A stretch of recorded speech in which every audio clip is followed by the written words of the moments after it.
WCJP TV 20's Morning Edition. Well, tax season is upon us, and for many people that means trusting someone else to handle your finances. TV 20 Shana Kalafi is live in studio to tell us more about some of the common mistakes people make when choosing a financial advisor. Good morning, Haley. Yeah, we're back with James D. Virgilio. Thank you for coming back with us.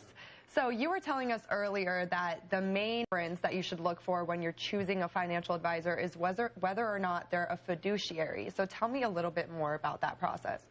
Well, being a fiduciary means that you must do what is best for your client or what's in their best interest at all times. So there's never a time where my firm can do something that's not in your best interest, which should allow for a better result for you.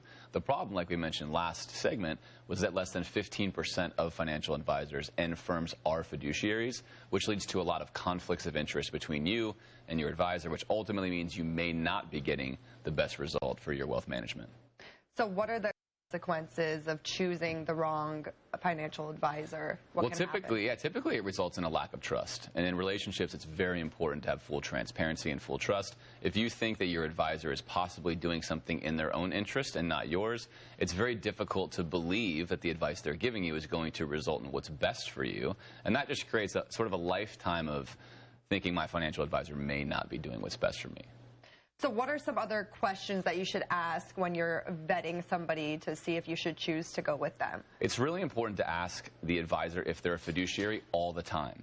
Sometimes advisors will be a fiduciary in financial planning, but not in investing, and it can be very, very confusing. Sometimes advisors will say they're fiduciaries when they, in fact, are not. Unfortunately, there is no standard that defines what a fiduciary is versus one advisor or another, like there would be if you're a doctor, an attorney, or a CPA. So you really have to say, are you a fiduciary at all times? Okay, so if you want to protect your money, it's definitely important to ask these questions and make sure that you look around, right? There's a lot of options out there, so you want to make sure that you choose the right one. Thank you for coming on with us, James. Thank you for having me. So I'll send it back to you, Haley.